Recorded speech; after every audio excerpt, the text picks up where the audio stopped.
What's up, everybody? Welcome to Kinda Funny Games Daily for Thursday, November 1st, 2018. I'm one of your hosts, Greg Miller, alongside Mr. Red Dead himself, Jared Petty. November, you say? I cannot believe how fast this year's gone. What the heck? You know, this is how it goes.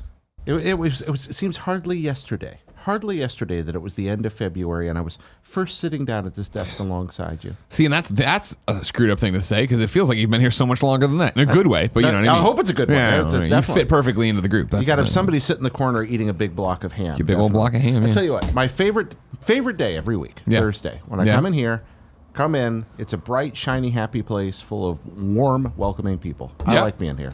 Of course, you come in for Kinda Funny Games Daily. Then you record the Kinda Funny Games cast with us. Yes. We're recording it today live. Patreon.com/KindaFunnyGames. $1 you can watch it, or you can get it tomorrow on Patreon.com/KindaFunnyGames, or you can get it for free on Monday. YouTube.com/KindaFunnyGames, podcast services around the world. But I digress. This is Kinda Funny Games Daily. Each and every weekday on a variety of platforms, we run you through the nerdy video game news you need to know about. If you like that, be part of the show. KindaFunny.com/KFGD with your questions, comments, bad PSN names for a little bit longer, and everything else under the video game sun. Then watch us record the show live on twitch.tv/KindaFunnyGames. If you're watching live, you have a special job. Go to KindaFunny.com/you're wrong and tell us what we screw up as we screw it up, so we can set the record straight for everybody watching later on YouTube.com/KindaFunnyGames and listening on podcast services around the globe.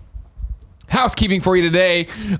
Tomorrow, it's IGN cross Kinda Funny cross Taco Bell. Tim, Nick, and myself are going to IGN to stream with Brian Altano on the Taco Bell Xbox One. You can come watch it, IGN.com, 2 p.m. The world is a crazy and interesting place. IGN cross Kinda Funny cross Taco Bell sounds like a Japanese fighting game that never gets translated into English. 100%. Yeah, it's only on Vita. Yeah, it's only on Vita. It's Japan exclusive and awesome. Yeah, we're just hanging out and playing games all day with Brian, so you should come chill out in that. IGN.com tomorrow. Then, of course, Saturday is Extra Life. Extra Life 2018 is November 3rd. We'll be streaming games and shenanigans for 24 hours as we raise money for the Children's Miracle Network hospitals. You can join or donate now. KindaFunny.com/Extra Life. Of course, if you're unfamiliar with Extra Life, you just play video games for 24 hours. You raise money, or you watch people play video games for 24 hours. You donate money to them, and you help a great cause. Yesterday, I wasn't on Kinda Funny Games Daily, got to go to UCSF Benioff's hospital downtown and trick-or-treat with other people. And it was me and Jen and a whole bunch of other volunteers walking around trick-or-treating in costume with kids. And we were broken into different groups. So either you could, and I should say UCSF Benioff Hospital, the hospital we support with our Extra Life donations. Yeah. And fundraising, I guess. But there was different groups where you could either walk around with a kid who's staying at the hospital, take them through trick-or-treat stations in the hospital, or what Jen and I were on, we were reverse trick-or-treaters. Oh. So we went with candy to the doors of kids that couldn't leave their rooms. That were either sequestered or just too sick to get out of bed and come out. So you were like hobbits on your birthday. You were giving presents away. That was exactly what it was. Yeah. So it was awesome to walk around and meet, with more of the staff, more of the doctors there, and see where obviously all the money we raise at Extra Life goes and how much good it does over there, and obviously how much those kids need our help. Were any of the kids like, "Oh my God, it's Greg Miller"? No. They were more like, "Oh, cool, you guys, your packs light up. That's cool. It doesn't make sense." And then every parent and worker at the hospital is like, "Holy shit, you guys are Ghostbusters! I'm freaking out. Can I see it? What does the pack do? How did you make this? What did you do?" The adults all very into the Ghostbusters. The kids very into the treats we were giving them and the fact that things like lit up and did stuff. Well, I mean, candy is ultimately the one unifying force that has a hope of bringing us all together. Well, that was the saddest part about this, is that we couldn't give them candy.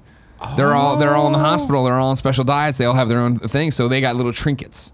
So I was giving out slide whistles and little jack-o'-lanterns, plastic, that you'd put in their bags on their doors. Jen had those, like the penny store, like you put the guy on your finger and you move him, and he's got like the wacky arms. And she had this weird little like paddle and thing, all this different stuff. So all the stuff that you win at Chuck E. Cheese when you don't get 100%. When you show up, when you're like, "Hey, I have 15,000 tickets, what can I get?" And they're like, "Just this eraser." Yeah, that's you're like, great. "That seems like a ripoff." You guys should have got Vitas, just like big baskets of Vitas to hand out to all the children of the world. But then they'd have been like, "What can I play on this?" And then they had to watch. I would have told them about the vast Vita library that they could play Jared Petty and all the easy platinums they could get. It's a good back catalog. It's a great back catalog. Things are still coming. When it comes down to it, PSP or Vita back catalog, which is your favorite?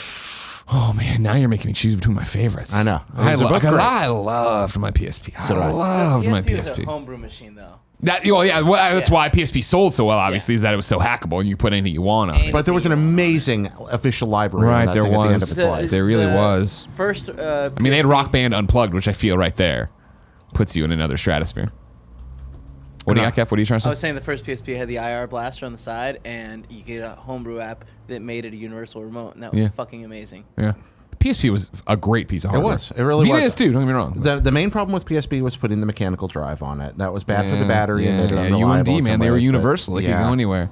And I understand why they did it, but I still feel like that was if that was the big mistake. Like if they had been able to dodge that, they could have moved into that digital future much more cleanly. Well, that's why the PSP Go came around. It was a fucking whirlwind success. Yeah, but the whirlwind success of the PSP Go. I remember that. Yeah, that did real well. Today we're brought to you by Loot Crate and Robin Hood, but I'll tell you about that later. For now, let's begin the show with what is and forever will be the Roper Report. Time for some news. 4 items on the Roper Report. A baker's dozen. Now, you might be listening in your car, driving your kids to soccer practice right now. Your name is Richie, and you say, I feel like I'm being shortchanged. Only 4 items on the Roper Report. Let me tell you, the first one spans 2 pages. There was the final Super Smash Brothers Ultimate Direct this morning. Sumabara! That's right. Who says that? Sumabara? Yeah. That's what you call it in Japan. Okay. Sumabara. Thank you. Smash Brothers. Sure. Okay, I'm in. Yeah. I just want to make sure I understood. Nintendo put out this Direct today. Tim got up at 7 a.m. and came in and watched it. You can watch his reactions on youtube.com/kindafunnygames. There are a bunch of ads inserted in it, as many of you have pointed out to us. We cannot pull those ads out because someone else has claimed monetization on the video. Now, what I had said on Reddit actually turns out to be wrong. I said, oh, it's Nintendo, obviously. We can't get in there anymore. Because once somebody claims the monetization, they're in charge of the ads. Yeah. However, it turns out it is not Nintendo. It is actually the Grinch song that Tim decided to open the show with that has made us get monetized and we cannot get out of it. So whatever. You can watch all the reactions there. But before we get into any of what Tim said or thought of it, let's talk a little bit about what got announced. This is all officially from Nintendo. I have dialed back their bullet points, but I still have a gajillion bullet points. Yeah, this looks like the Bill of Rights. Ryu's rival Ken joins the Super Smash Bros. Ultimate roster as an Echo Fighter. The final fighter to join the battle in time for the game's launch is Incineroar, the advanced evolution of Litten, who made his first appearance in Pokemon Sun and Pokemon Moon games. Okay, so first off, we got Ken. Yeah. That's awesome. Yeah, I'm running through their bullet points. Okay, Yeah, so you want to go all the way through before we talk? I think so. Okay. I mean, if you want to. No, I trust you. So it's Ken, Litten, great. Okay. Then we go. Players can equip primary and support spirits to power up or add additional abilities like speed or strength to their fighter during battles. So as you play, you're unlocking these spirits, you see. Yeah. Spirits. Some people hear it. Spirits. Some people won't go near. The main way to acquire spirits is to win spirit battles. After winning a spirit battle, players will have to complete a roulette challenge to acquire that spirit. By battling with spirits by their sides, players can level up spirits, giving them extra power and sometimes unlocking enhanced forms. Now let's talk about DLC. New fighters, stages, and music will be coming to Super Smash Bros. Ultimate through the end of February 2020 in the form of paid DLC. For only $5.99, players can purchase one set, which includes a new playable fighter, parentheses, not an Echo Fighter, a new stage, and a variety of music tracks. By purchasing a fighter pass for $24.99, players can get access to 5 yet-to-be-announced sets, which is 5 new fighters, 5 stages, and multiple music tracks as they release. Players who purchase a Fighter's Pass will also receive an in-game outfit based on Rex from Xenoblade Chronicles 2 starting December 7th. Pre-purchasing the digital version of the game with the Fighter's Pass in the Nintendo eShop or Nintendo.com before 11:59 p.m. ET on December 6th will earn My Nintendo members 425 bonus gold points or double the usual amount. The bonus points will be issued on the game's launch day. Now let's talk about their early purchase bonus. Piranha Plant takes root. The iconic enemy from the Super Mario series is coming to Super Smash Bros. Ultimate for early purchasers. Players can purchase the digital version of the game or register their physical game card on a Nintendo Switch device by January 31st, 2019 to gain access to this new fighter when it is available around February 2019 at no additional cost. Piranha Plant, together with a new stage and music tracks, will be available for purchase as DLC in the future. Fans can pre-purchase the game and secure the Piranha Plant reward starting today by going to smashbros.nintendo.com/buy. New amiibos. All of the new fighters in Super Smash Bros. Ultimate, including DLC, will get their own amiibo figures. The dates they have to announce so far are this: Inkling, Ridley, and Wolf, December 7th, 2018. King K. Rool, Ice Climbers, and Piranha Plant, February 15th, 2019. Isabelle, Pikachu, Ken, Young Link, and Daisy, 2019. There may not be a single player adventure quite like Adventure Mode, Subspace Emissary from Smash Bros. Brawl, but something has caused the numerous video game characters in the game to lose their bodies and be transformed into spirits. They're what are they calling it, Kev? World of Light. World of Light is their new thing that's like this, but not like this, correct, Kev? Yep. They also have 2-player co-op. 2 fighters are better than 1 when playing Super Smash Bros. Ultimate online. 2 players can team up on one Nintendo Switch system and take on other teams with the same setup. Smartphone features. With the Nintendo Switch online app on smartphones, players can voice chat with other players in battle arenas. A mobile service called Smash World is also being developed. Instead of focusing on stats, the new service allows players to post and watch videos as well as other fun features. More details about this service will be revealed in the future. Elite Smash. Once a player's global Smash power is high enough, she or he will be invited to compete in elite in-game battles. These VIP matches are for the best of the best and offer some serious competition. Smash Tag. Everyone who competes online will need to create a unique Smash Tag. By beating a fellow fighter, players will receive their Smash Tag to display on their profile. Early hands-on events. This is the final one. Fans can check the game site for information about a variety of upcoming hands-on events. At these special events, players will have the chance to choose from all 74 fighters. Jared Petty. Yes, sir. I woke up this morning. So it was the tail end of this. Chad, of course, the Piranha Plant had just been announced as a playable character. I was like, nice, Chad's there. Tweeted Chad, went about my business. Right. Came into work today. Of course, Tim, Kevin were in here at 7 a.m. or 6:30 to do the 7 a.m. live reaction. You can watch on youtube.com/kindoffunnygames. They were already gone home, back to sleep. Okay. So I come in, sight unseen, don't know what's happening in the world. I read all of this information as I put it on the Roper Report. I'm like, damn, that's a comprehensive direct. A lot of information. A lot more information. Their final direct here, right? And then I click over to the video, youtube.com/kindoffunnygames. Skip to where the direct ends. I press play at 48 minutes and 12 seconds. It is Tim sitting in silence for quite some time, processing the information. Yeah. He opens his mouth and says, "What the fuck? Seriously, though? Kevin, I don't get it. What was the problem? What did people want from this? Why are y'all such spoiled brats? You got all this information." This new mode that they introduced, they focused on it way too hard, and immediately it seemed like one of these things. This is the light thing? Yeah, no, the spirits. thing that the spirits, exactly. Sorry, my apologies. I don't know if you guys watch Parks and Rec, but there's an episode where they're talking about this game that one of the characters created called Cones of Dunshire. Yeah. And it's just this 5-minute thing about him explaining all these rules, and it's like, this is fucking dumb. Why are you spending so much time? The lamplighter. That's right. Learn your Cones of Dunshire. I'm just kidding. And it was that. Like, they spent so much time explaining all these obviously convoluted. It's like, I don't want to deal with these little stickers that are going to power up my thing that I can play in this mode. I just want to play Smash. So spirits are only in the spirit mode. Is that the deal? I believe so. Because reading spirits, I didn't find it convoluted at all. Players can equip primary and support spirits to power up or add additional abilities. When you start looking at what goes into it, the fact that you're effectively playing a pinata roulette machine to try to get them out, was weird, and then that you're upgrading those and you're sending them out to do things. My problem. Okay, so first off, I think most of the information that traditional Smash players care about here, new characters, for example, competitive modes, etc. All that's very good news. Yeah. I think that there was a lot of frustration that people maybe wanted more character reveals. They wanted more original mechanics that actually affected the way the fighting works or touched on the Nintendo nostalgia. And instead what they got was a message of, here's something that's going to make it harder and more random to play with the Nintendo tribute characters you really enjoy. Gotcha. To get that extra bit of Nintendo completionism, you effectively have to play what amounts to a slot machine, mobile game bullshit kind of thing. Gotcha. And that's not what people wanted to hear. Kevin, That's am I fair. summing that up correctly? Yeah, that sounds great. I want to kick it over to Anthony Nunez, who wrote in to kindafunny.com/KFGD and says, so the Smash Direct happened, and I am all sorts of disappointed. Let's get this straight, though. It is not because the leaks turned out to be false. It is because Spirits Mode is just a combination of Smash Run / the Wii U version's Smash Run, and Sakurai hyped this up like it was bigger than it was. Also, the online customization is so limited. They got rid of For Fun and For Glory, which is cool, and added personal preferences. And I didn't see an option to play online tourneys or online for fun with Smash Meter or Online Strike. With all the content this game has to offer, I assumed all this would be playable online and just not local play.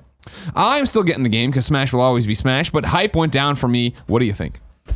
Hype didn't go down for me, but I couldn't care less about this mode. Before this, what is your level of Smash hype? Where are you on the Smash scale, would you say? Okay, so I'd say, I'm an 8 out of 10. I'm a definite. Oh, wow, okay. Yeah, I'm a definite play for this. So Smash is one of my very favorite series. I'm not any good at it. I never have been, and I play them all religiously. Yeah. I love Smash games. I simply do. And this one has had me very worked up because it's sort of this comprehensive, overarching character tribute. I am not a competitive Smash player. Furthermore, I teasingly but actively disdain the idea of competitive Smash, which I think kind of makes something that was ultimately designed to be historical and tributary a little too serious. I love fighting games. I love the passion of the fighting game community. Yeah. I hate the zealotry of the fighting game community. Okay. And sometimes when that leaks into something like Smash, it really bugs me. Gotcha. And so I don't think, however, that people are overreacting to this. When they look and they go, that doesn't look fun, I'm with them, Greg. Okay. For the Spirit Mode. Yeah, Spirit Mode doesn't look fun. It looks unnecessary. It looks like a transparent attempt to try to just pull me along in a game that's already so compelling that I know I'm just going to play it over and over and over again. Why put more walls between me and the content? And that's what I feel like is happening here. An overcomplicated system that looks like somebody's pet project that got worked in because somebody convinced somebody it would retain me for another 50 hours. My question is, and I don't know if you know it, I don't know if Kevin knows it, so kindafunny.com/you're wrong. The spirits I'm earning and leveling up and doing all that different jazz with them, they don't carry over with me to playing with my friends local or playing online, do I they? think they're only part of Spirit Mode. Locked into Spirit Mode. If you're going to play in Spirit Mode. I think so. Yeah, okay. Yeah. So I think we're probably, that's why I'm like, wow, that's irritating. There's a whole lot of work in a big part of the game that I just could never care less about. But in here, I'm sorry, because again, my Smash level hype, I would say, and stick with me because it's going to sound bad, is 5, 6, because I love Smash. Yeah, I love Smash, and I'm going to play it with you guys, but it's totally, I can't wait to play it with you guys, but I can also kind of wait. Like, it's not like, Smash is going to be something we play around here, and then, like, as I get back to fighting shape like I was in college or whatever, I'll be like, oh yeah, I'm gonna go home and tinker probably. I was never I'm gonna play every mode, I'm gonna do everything, this Smash isn't like Mario Kart Deluxe, right? I still have to work through and unlock everything? Yeah. Okay, so are we all gonna have to play Spirit Mode to unlock Character X? And that's what I'm happy about. And that's why I don't think while it's kind of irritating, I worry that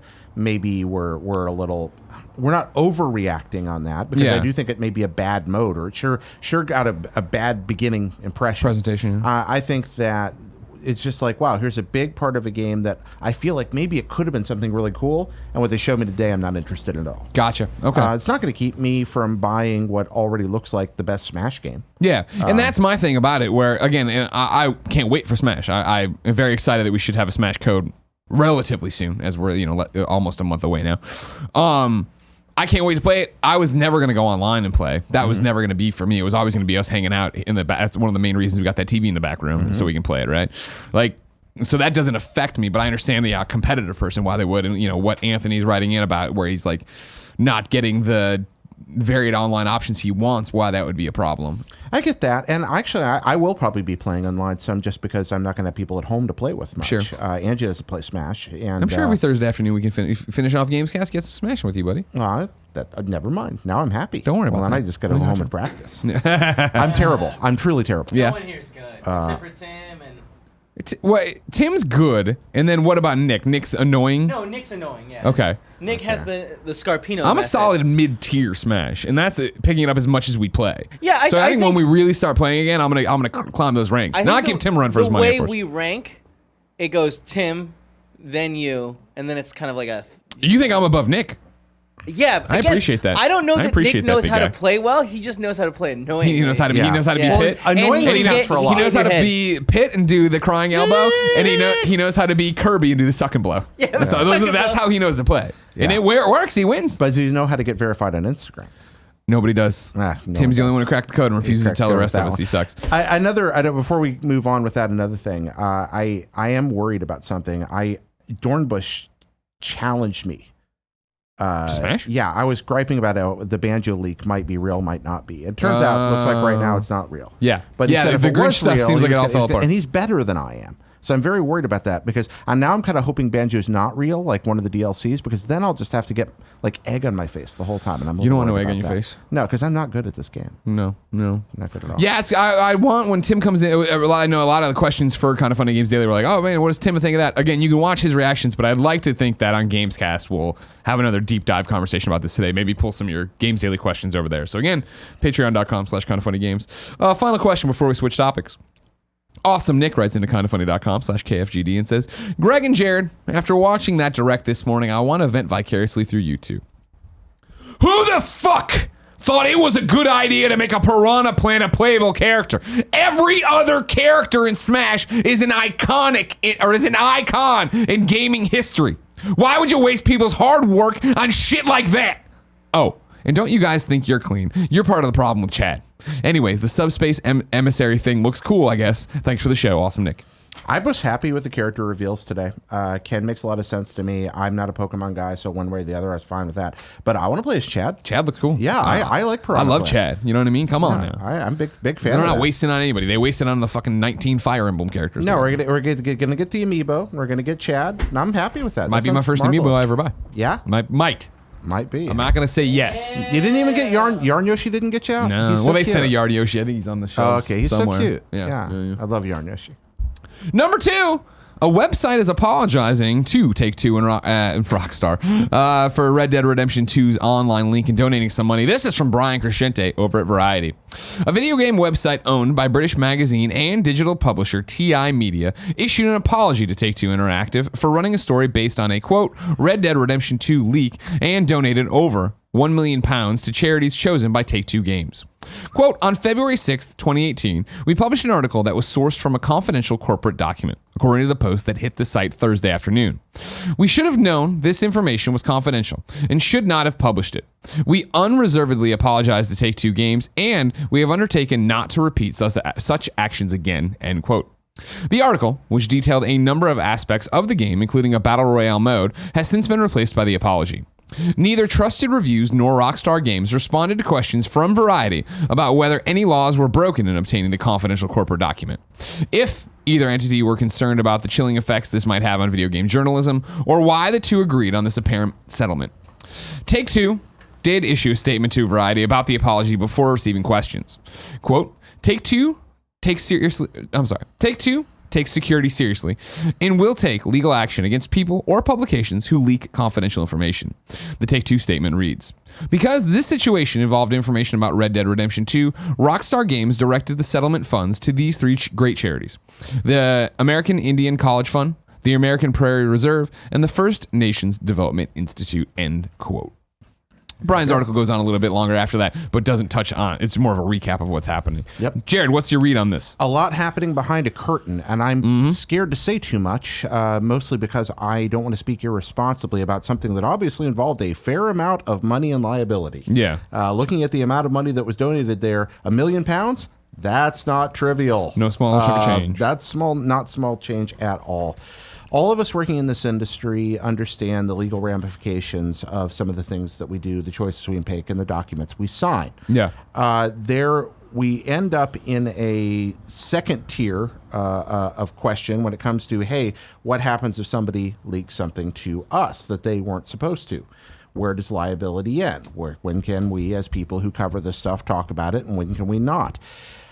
I don't know the particulars of this case. I know that sometimes in the case of, let's talk for a second about serious real-world journalism. Sure. Somebody can take a significant risk to reveal a story that may be protected by, let's say, federal confidentiality, something like a top-secret document. You think about something like the Pentagon Papers, Sure. for example. Those were leaked. It probably wasn't legal. It was also probably very good for the country that they were. Yeah. Forget probably. It was very good for the country. You know what? I'll go on a limb and say, yeah. But the fact of the matter is, the only reason the guy that leaked them didn't go to jail is because Nixon broke into his office and broke into his psychiatrist's office and stole his mental health documents. Yeah. If that hadn't happened, he probably would have gone to jail, even though it was the right thing to do. In this situation, I just don't know enough. Right. To say one way or the other. That's what terrifies me as somebody with a journalism degree who went to journalism school and works in a newspaper. I'll come in, you know what I mean? It's like, I love Crecente's fourth graph here, right? Where he is talking about like neither Trusted Reviews nor Rockstar Games responded to questions from Variety about whether any laws were broken in obtaining the confidential corporate document, if either entity were concerned about the chilling effects this might have on video game journalism, or why the two agreed on this apparent settlement. That graph explains in a nutshell why it's hard to have an opinion about this. Was the law broken to get the things? Is it just Take-Two throwing around their weight? Is it that they totally violated this, that, and the other to get in there and get it? What happened? Someone needs to explain what happened there for us to have a real thing, because it does become worrisome and a chilling effect of like, well, fuck, we got a document from developer X, publisher X that we shouldn't have had, but now we have it. What do we do? Yeah. I mean, if the person who leaked it, for example, if the person who wrote the story up, for example, and they didn't, I have no evidence, but let's take a similar hypothetical situation. Sure. Because I want to cast blame here. Like, let's say that somebody involved, whether it be the person who wrote the story up or one of the editors, had signed an NDA regarding the same product. That could come into effect as to whether or not you could talk about it. If the person who actually leaked from inside the corporation, or the person who was a subcontractor who leaked it had signed a thing, that creates a different situation. The way I look at this, and again, I'm not groundbreaking journalist Jared, and will never pretend to be. I'm an entertainer, not a member of the press.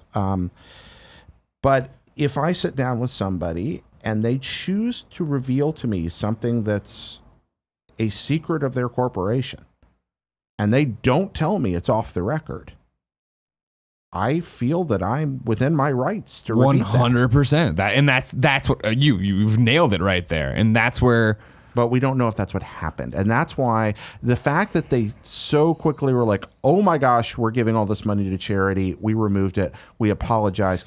That leads me to believe that somewhere along the way, somebody didn't cross their T's and dot their I's. For me personally, as total outsider having no inside information, and maybe I'm looking at the world too positively, but this smacks of, yes, something very bad, not bad, that sounds, you know what I mean? Somebody messed up. Somebody crossed a moral line somewhere in there that they shouldn't have. That it is, this would be like, with all due respects to Trusted Reviews, right? Like, let's say something similar here happened at Kind of Funny. We reported on something on Games Daily from a source that they sent it to us and leaked, right? And it was like, we'd go to the mat for that, obviously, because like, not only do I think that's a hill worth dying on, right? The ability that, yes, we're, in terms of journalistic ethics and where we are and how this all works, that yes, that's an okay thing to do. And here's why. There'd also be this thing of, I don't want to ruin the brand of Kind of Funny in, like, you know what I mean, in the way of like somebody looking at it and be like, oh, well, they rolled over, they didn't fight, they didn't do this. So the fact that Trusted Reviews is like, we're going to do the charity, this is a settlement, blah, blah, blah. Great. I'm sure there's more to it. Again, even on that side of the negative side of it would be, it's Take-Two. They have an infinite pile of money. They could lawyer you for years and years and years, and you never have a chance to fight it in court or whatever.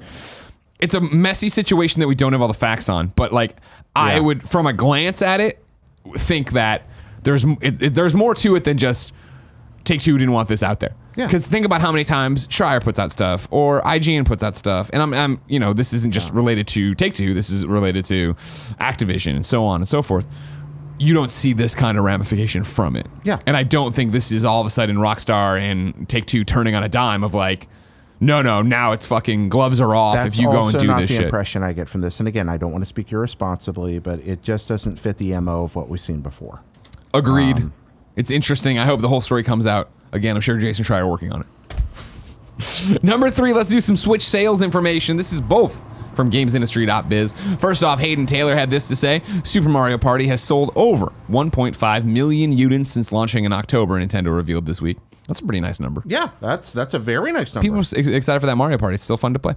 And then Matthew over at GamesIndustry.biz says, Epic's Fortnite Battle Royale has been downloaded by around half of all Nintendo Switch owners, Nintendo president told investors yesterday. You know what? When you make a really good game free on your Yeah, platform, exactly right. people want it. Yeah, good on them for both, man. Yeah. Switch continuing to kill.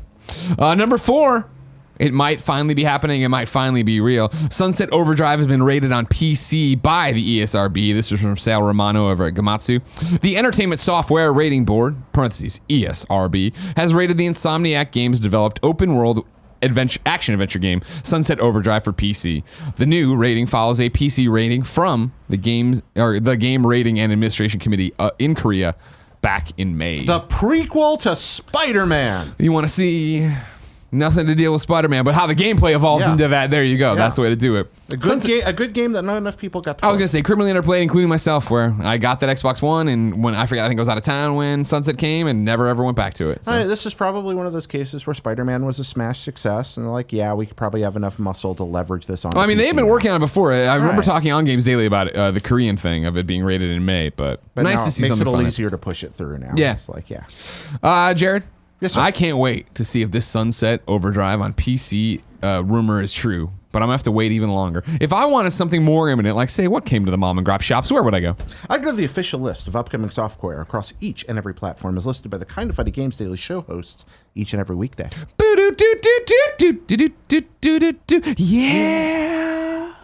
Having nice eye contact here with Kevin. That Big was fan amazing. of it. I felt like still you were kind of making love across the room. His hair's so tall today. It is. He's gone Super Saiyan today. It's because I didn't shower this morning, and I was sweating like incredibly hard. You probably lost some weight last night in that burlap sack you were in for your suit. That was a great costume. Great costume. So go to Kevin's Instagram, Kind of Funny Kevin. See his very cool. You and Paula together Oogie just Boogie. look great. Yeah. Is that right? Am I saying it right? Oogie Boogie. Yeah. Out today, ACA Neo Geo Pleasure Goal Savage Rain. That's on Switch, of course. They're all. I put the non-Switch ones in the back actually. So let's get through the non-Switch ones. The first tree comes to Xbox One. The Quiet Man on PlayStation 4 and PC, which I can't believe is out. The Quiet Man? Yeah. Yeah, and I looked around like The John Wayne classic. No, the weird game that got put out that I want to see what's all about. Super Pixel Racers on Xbox One, Super Volley Blast on PS4, and then they've extended the Fallout beta. This is a tweet from Bethesda. We know some users have been forced to re-download the Fallout 76 beta, and not everyone will be able to enjoy the game tonight. To make good, we'll be extending the beta for everyone on Thursday, November 1st, 2 p.m. to 11 p.m. ET. Now, I'm going to read a bunch of games, and if I don't say a platform, they're all Switch. Arcade Archives Alpha Mission, Deadbolt, Fly O'Clock, Freaky Awesome, Grim Fandango Remastered. Woohoo! There you go. I thought you'd be a fan. Jeopardy, Kitty Love, Way to Look for Love. Oh my God. Machinarium, Risk Global Domination, which has a demo as well. Shift Quantum. I'm going swifty with it. Shift Quantum. There's a demo version on Switch. Start Tide, Tennis World Tour, Transistor. Woohoo! Awesome. Yeah. Trivial Pursuit Live has a full and a demo. Wheel of Fortune. And that's all the Switch games. I'm really kind of excited about the possibility of playing Wheel of Fortune on my Switch. My problem is, like, I wonder if they're the weird, like, I think they were Yubi, kindoffunny.com/you're-wrong that came out recently where we bought it on PS4 and it was just like, oh man, this sucks. It wasn't good? Yeah. Oh man. But I don't know. Maybe I'm not. Kindoffunny.com/you're-wrong. Let me know, kebabs. 4K, that's what I want. They don't have them. That's the thing. No. You make generic ass looking characters. No, that's not okay. Good. That's new dates for you. Trailblazers is coming to the Nintendo Switch and PlayStation 4 retail November 13th and November 15th on the eShop. Terra's Fiery Featherweights update comes to PC November 13th. Black Sea Odyssey comes to Switch on December 20th. Then IGN's Gabe Gerwin reports Square Enix has unveiled the expansion pass to Just Cause 4, which will bring 3 new content packs to the open world action game in 2019. Purchasing the expansion pack gives you access to all 3 planned content packs, and you can also gain access to them by purchasing the game's Gold Edition. As a bonus, the Gold Edition and Digital Deluxe package let you Play the main Just Cause 4 game a day early and access all 3 expansions a week early. And then the Loot Goblin from Diablo is coming as an amiibo this December. That's kind of great. That's pretty awesome as like well. that one. Yeah. I looked at that today and I'm like, oof, I do love Diablo. Yeah. But I don't need a Loot Goblin. I didn't know you love Diablo. Dude, Diablo 3, oof, what a jam. What a game. No kidding. Yeah, I played it on, I mean, that's one of the few I played on PC. Then I played it really hard on PS3. And I think I played on PS4 again when they put out Eternal Edition. Now you're ready for that Switch. No, I've had enough now. No? Now I'm like, I got too much else to play. Deals of the day for you. Sephrafine JG writes in with one and says, just wanted to add a deal of the day. There is a THQ Nordic PS4 exclusive sale on Humble Bundle for the next 2 weeks. $15 will give you a code for some pretty decent games, including Darksiders War Mastered Edition, Red Faction 2, Gianna Sisters, Twisted Dreams, and a few others. The sale is going on for the next 2 weeks or so. Cool. Gianna Sisters Twisted Dreams is like the most 7 video game I've ever played. Oh, really? Yeah, it is like, what is a 7? It's like... This is it. This is a game. You enjoy it points, sure but not is a that game. much. You enjoy it, but not that much. Yeah. Time for Reader Mail, but first, I'm going to tell you Reader Mail is brought to you by Loot Crate and Robinhood. Let's talk about Loot Crate. Have you heard of Loot Gaming? Of course you have. I talk about it and I drink out of this Foxhound cup from our Loot Gaming Crate. Loot Gaming is a monthly subscription box delivered direct to your door with exclusive pop culture, apparel, collectibles, and gear. Loot Gaming curates and designs everything themselves, and you can't find these items anywhere else. Every month has a theme, and this month theme reads like this. Victory comes at the edge of a blade. Blade is the theme. Face your enemies with razor sharp gear from God of War, The Elder Scrolls, Kingdom Hearts, and Assassin's Creed. You can get a t-shirt in every crate. There's $60 or more of value in every crate, but it's only $29 a month, and this crate will sell out, so you must order this week to guarantee yours. Subscribers are also automatically entered to win each month's Epic Drop, a special prize that looters can win just by being a looter. This month's Epic Drop includes a PlayStation 4 Pro and God of War bundle. Subscribe now by going to lootcrate.com/games and enter my code GAMES to save an exclusive 30% off your subscription. That's lootcrate.com/games, my code GAMES to save an exclusive 30% off your subscription. That's a good deal. Thank you, Jared. Robinhood is next. Robinhood is an investing app that lets you buy and sell stocks, ETFs, options, and cryptos, all commission-free. They strive to make financial services work for everyone, not just the wealthy. It's a non-intimidating way for stock market newcomers to invest for the first time with true confidence. Other brokerages charge up to $10 for every trade, but Robinhood doesn't charge commission fees. Trade stocks and keep all of your profits. Kevin, you've always been Mr. Stock around here. You are using Robinhood, correct? Yep. How you like it? It's really simple to use, and it kind of makes everything seem like it's an app. It's such a better way to trade. Oh, then like, Yeah.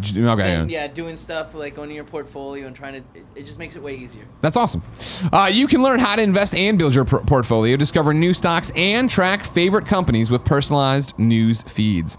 Custom notifications for price movements so you never miss the right moment to invest. Robinhood is giving my listeners a free stock like Apple, Ford, or Sprint to help build your portfolio. Go to games.robinhood.com. That's games.robinhood.com. I want a free stock.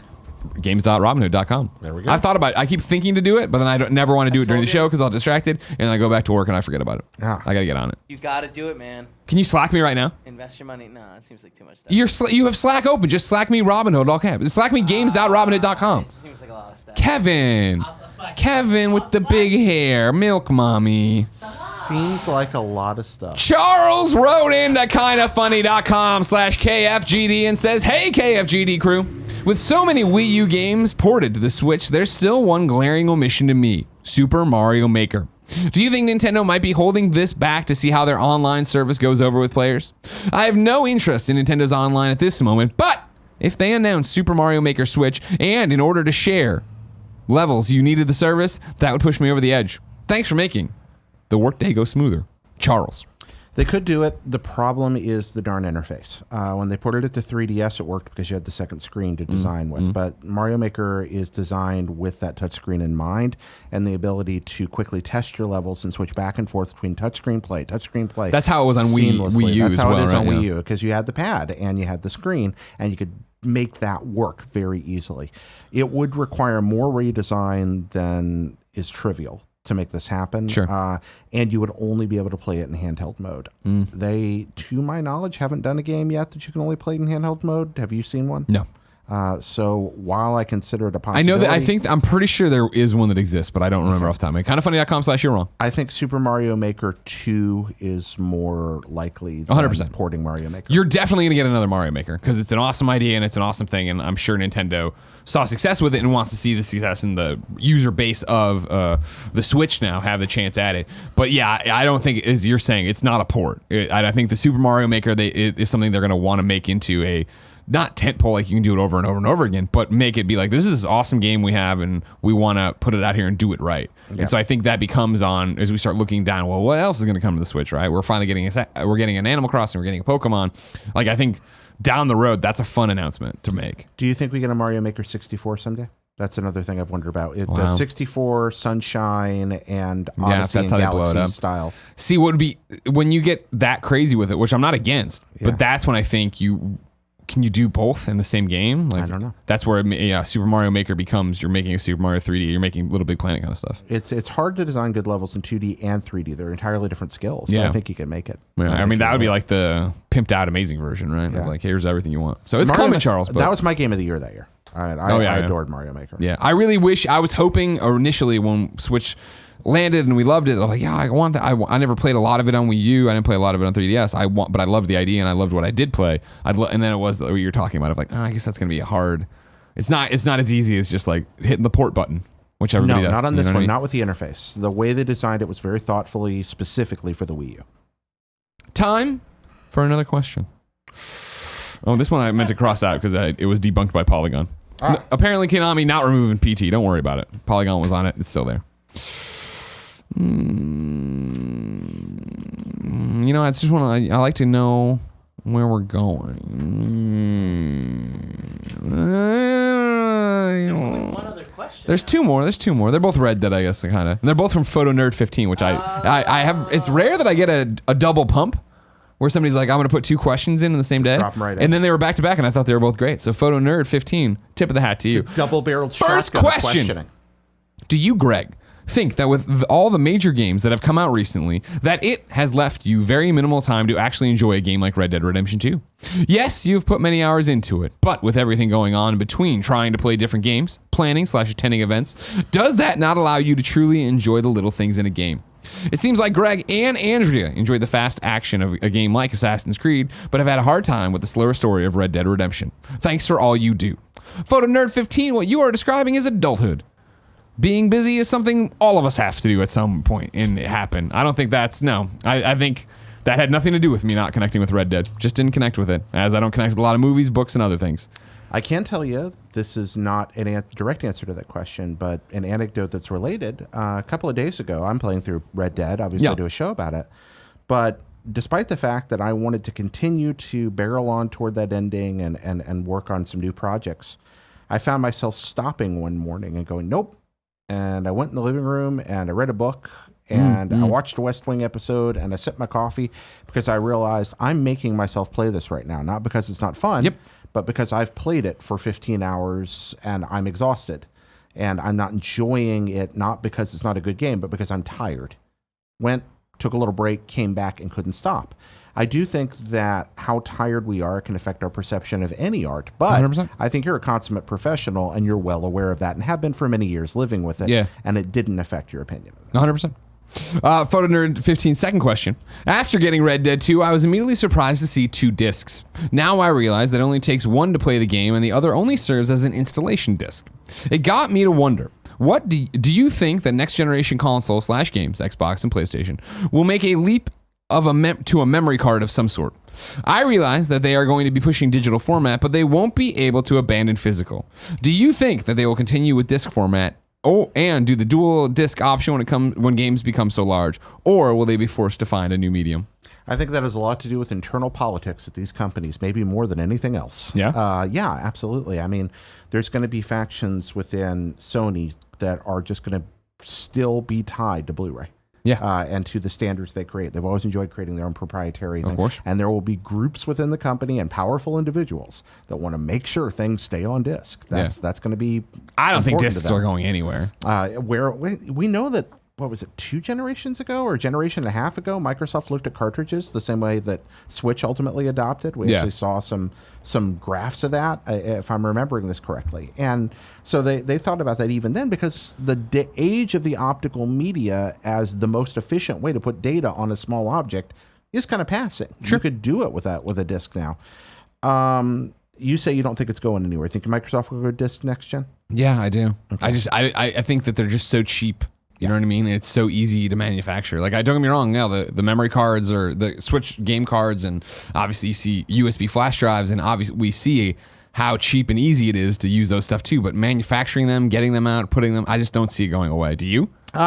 I think it's possible. Yeah. What do you think would replace it? Cartridges? I think that in one generation, probably some sort of pseudo-proprietary memory card. Oh my God! But not again. Yeah, I could see that happening. But it'd be cheap. And that's just a matter of information density. I mean, is it now easier to you put a few hundred gigs on one of these things, and is that suddenly more efficient for you? I think that would be the real It'll be question. fascinating. I didn't. It's honestly something I haven't thought of, because discs have just been part of our lives for so long that I'm like, oh, that's what everything will be going forward. Well, discs are extremely cheap to produce, as you said. Yeah. Creating a new higher density disk format, which means you have to create a new higher density disk reader, as opposed to just creating a thing that plugs a few electric contacts in and suddenly just works. Yeah, I would love it if the cartridges or whatever you want to call them, we're using the solid state memory you're using to put in there was big enough and awesome enough that Red Dead or whatever huge game was existing on this little stamp. Red Dead would fit on one SD card now when it has to go on 2 discs. And that absolutely would happen now. We know the size of the program, and we could have fit that on the tiny little thing you used to record on my camera,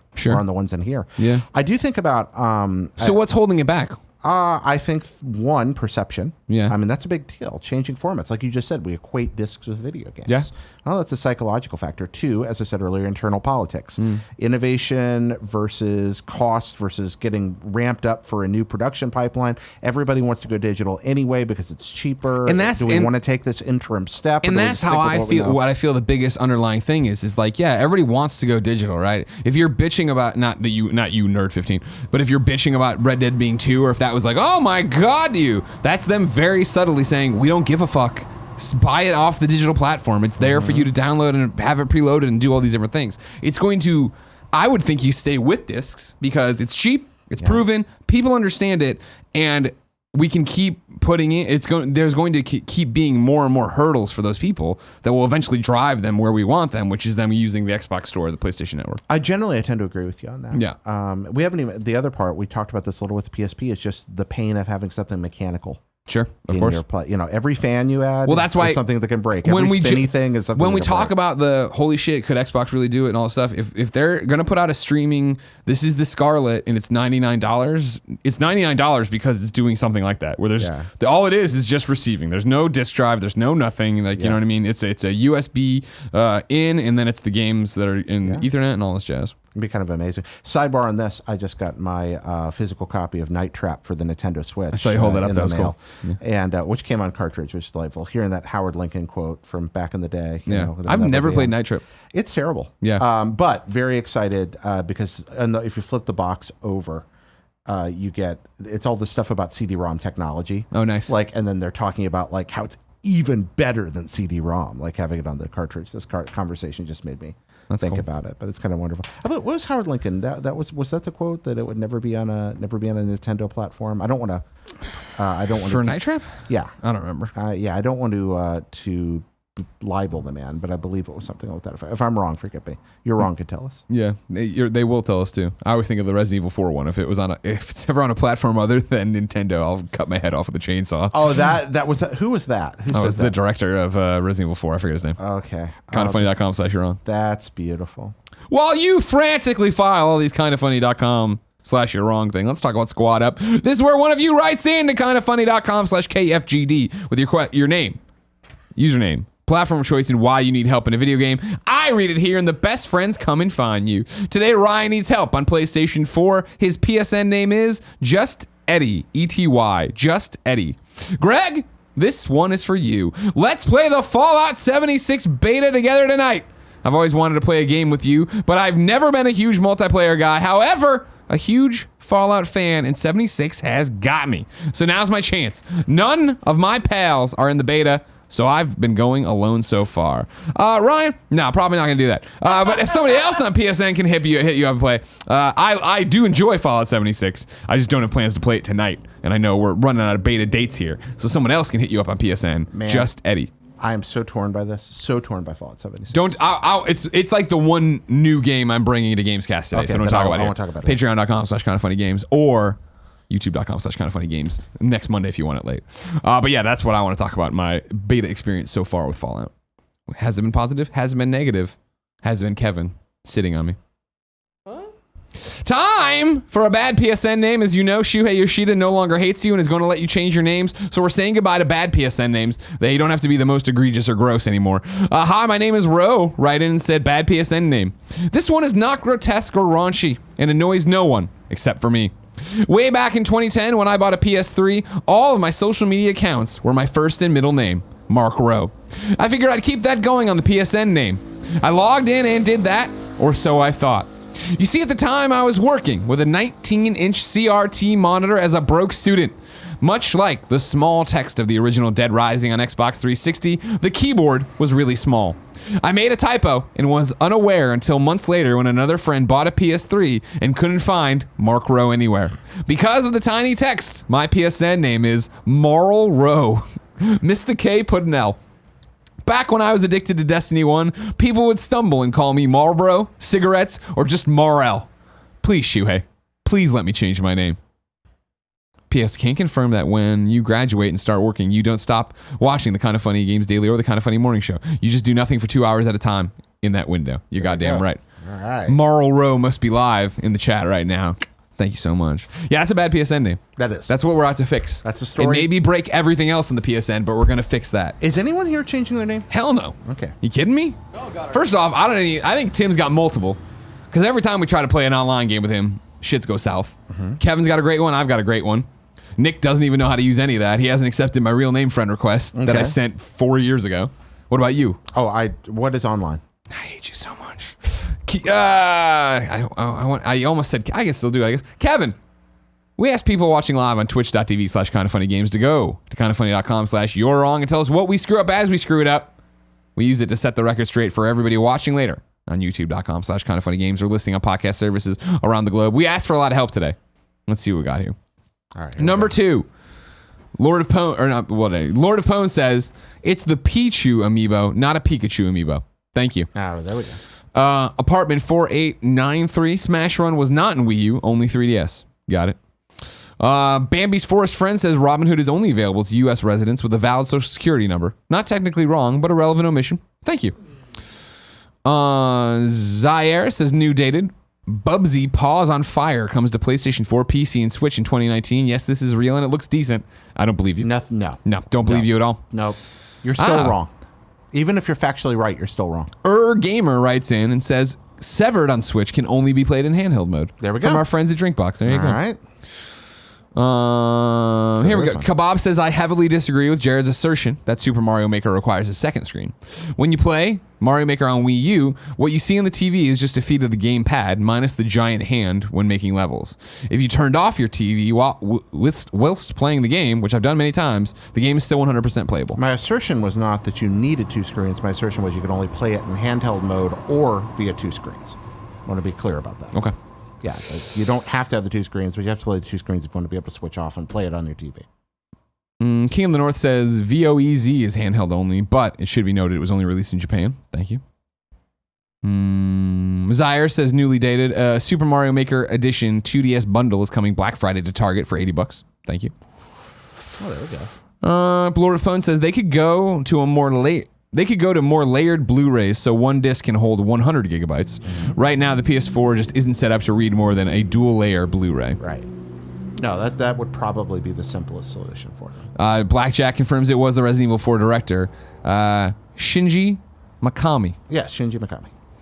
Went on to make, crud.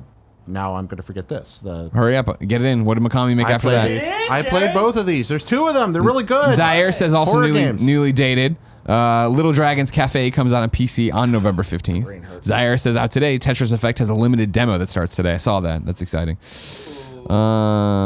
Yeah. Yeah, that's it. And then we're waiting to see if anybody can correct you on what On the whole Howard Lincoln thing. Shinji Mikami. Oh, what Shinji Mikami made? After that. Yeah, I've played this game. Describe it to You me. get chased by a guy with a chainsaw. You slide down a thing. Texas Chainsaw Massacre. No. This was Dead only by a few years Daylight. ago. Very recent. Like fuck. 3-4 years No, ago. There's you- two of them. Evil Within. Outlast. Evil Within, Took me a and then minute. Blackjack got that one too. Thank you. If you didn't know, ladies and gentlemen, this has been Kind of Funny Games Daily. Each and every weekday on a variety of platforms, we run you through the nerdy video game news you need to know about. If you like that, watch live, twitch.tv/kindoffunny. Watch games, watch later, youtube.com/kindoffunnygames. Listen on podcast services around the globe. Of course, be part of the show, kindoffunny.com/KFGD. Of course, watch the Kind of Funny Games cast, recording it live today, 3 o'clock Pacific time. Myself, Jared, Timothy, Gettys, patreon.com/kindoffunnygames for $1. It's also November 1st, so if you did it, you get, early access to stuff for the rest of the, including party mode for the rest of the month. Always Today's the good best plan. day to do it. You're pointing out 3 o'clock Pacific. I never thought about the fact that like at 6 o'clock on the East Coast, people are watching live. Like they're sitting down to their dinner. Yeah. Watching. Well, this like thing. Mark Freeman's always up at odd hours to do it. Yeah. I don't know what is wrong with that guy. What, with Mark Freeman? Yeah. He's just got good taste. Jared, That's what it is. I love you and you got good stuff to say. I'm excited to do more shows with you today. Until next time, ladies and gentlemen, it's been our pleasure to serve you.